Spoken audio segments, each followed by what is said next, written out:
The Dallas Cowboys release Ezekiel Elliot, former Pro Bowl running back, 7-year NFL veteran, Rookie of the Year when he came into the league.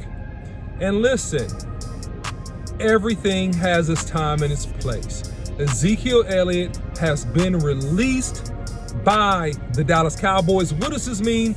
I'm gonna get into that and more in this video. But first, don't forget to hit the like, share, and subscribe button. Follow Boss Cowboy Sports on YouTube, Instagram, Facebook, and Twitter. You can follow me, the OC100, on Twitter. So, Ezekiel Elliot, he has been released. And if you follow this channel, it's been much talk about Ezekiel Elliot and his value to this organization. On one side, you have Boss Cowboy, my comrade, my dog, my numero uno, who's talking about Ezekiel Elliot and his value and the fact that he has value and that he is still a really, really good finisher, and he is still a really fantastic guy in terms of short yardage and getting key yardage. And he had 10 touchdowns this past year. He's a scoring running back. He scores a lot of points, and he's a guy that can block. He's a guy that can move the chains. And you know what? All those things about Ezekiel Elliot are true, are 100% true. Boss Cowboy is right as it relates to those things, no doubt about it.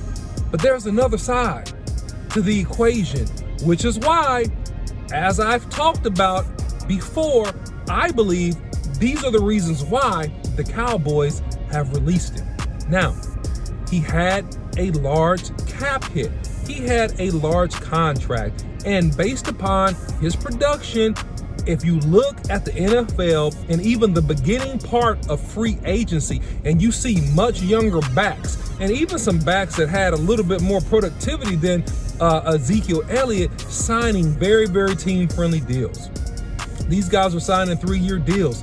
These guys were signing deals where they have a couple $1 million guaranteed, or $5 or maybe $6 million guaranteed tops. They're not commanding $10+ million, even if they're a young, solid running back. Now, I'm not comparing a lot of these guys to Ezekiel Elliott in terms of his performance and in terms of his career, but I'm saying it's the market and it's the culture of the NFL that running backs, teams are getting smart. Running backs are really highly, highly expendable. Remember I said that. They are highly, highly expendable. And going to even to the second part of the thunder and lightning equation that we had for the Dallas Cowboys this year with Tony Pollard, well, Tony Pollard was franchise tagged. And if they don't agree to a long-term deal, they won't. I promise you they won't. Tony Pollard is going to play more than likely underneath that franchise tag with a 1-year cap implication of roughly $10 million. Why? Because the nature of the NFL and the punishment and the aptitude and the likelihood of getting a lot of injuries, which, by the way, Tony Pollard did get at the end of this season with a lower leg injury requiring surgery, and we're waiting to see him back healthy, hopefully by the start of training camp or a little bit before that. It's not smart to invest huge capital in a commodity that you can replace. And I'm not saying that the Cowboys can easily replace Ezekiel Elliott. I want to give him his credit. He's one of the all-time greats, in my opinion. And he's definitely an all-time great for the Dallas Cowboys. Salute to him. Salute to you, Mr. Ezekiel Elliott, and your service.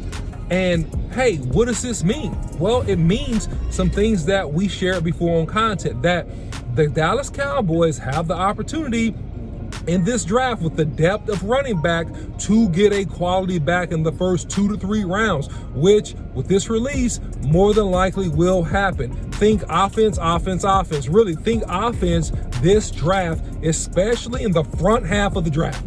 All right. So think that, because that is exactly what is going to happen for this team based upon certain roster moves and decisions that are being made. And the other thing about that is this: if you get younger and when you get younger at running back, what that does for you, A, is going to keep your cap number low, which we know is a priority for Stephen Jones in the front office.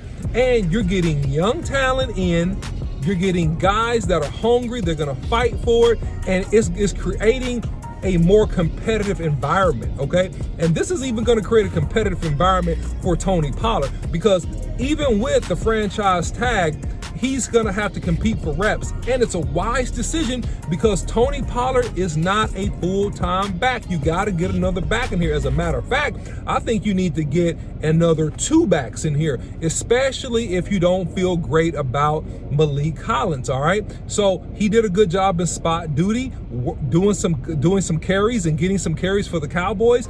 But however, is he the solution along with a really slight-framed Tony Pollard? He's a tough guy.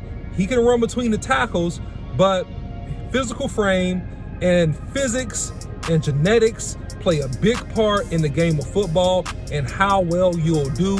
And Tony Pollard, in my opinion, is not a guy that is going to be able to run the ball 20 plus times a game. He's not built for that. All right, he's more of an H-back. He's a guy that you need to get out in space. Yes, he can run in between the tackles. Yes, he can run the football, but he's a guy that you want to move around the field and use him in a scenario-based environment. And that's when you're going to get the highest productivity out of Tony Pollard and keep Tony Pollard healthy. So, Ezekiel Elliott is cut. And what I want to know, put it in the comments below, because there is a caveat to this. There is a possibility that Ezekiel Elliott could come back, but it's gonna be a lower number. We know that it'll be no more than $5 million a year based upon what I predict. So put in the chat, comment below, let me know what you think about this. Do you think Ezekiel Elliott will come back and sign at a lower number? Or do you think Ezekiel Elliott will get picked up on a 3 to 4 year deal by another organization that sees his value, and he's gonna go get another pretty good contract? What do you guys think about that? Okay, fine. I'll tell you what I think. I think Ezekiel Elliott is not coming back. Ezekiel Elliott is going out here. He's going to get himself another contract. He has a really good agent. He has value, right? And look, he played with a couple knee injuries. All that stuff is true. But like I've said, man, unfortunately, when you get paid a lot of money, you're judged based upon what you did. People don't care about your ailments. It's just like when you work a job, and this is word to the wise. Listen, your boss, to a degree, he'll be okay for a little bit about if your mom passed or if you had some issue with your wife or your child. But at the end of the day, they hired you to do a job. And they're going to judge you based upon what you did at that job. Doesn't matter about extraneous factors. Doesn't matter about the offensive coordinator. You can say all that you want. Doesn't matter about, well, offensive line not quite as good. Well, listen, you can say all of that. And what really hurt Ezekiel Elliott was the productivity of Tony Pollard.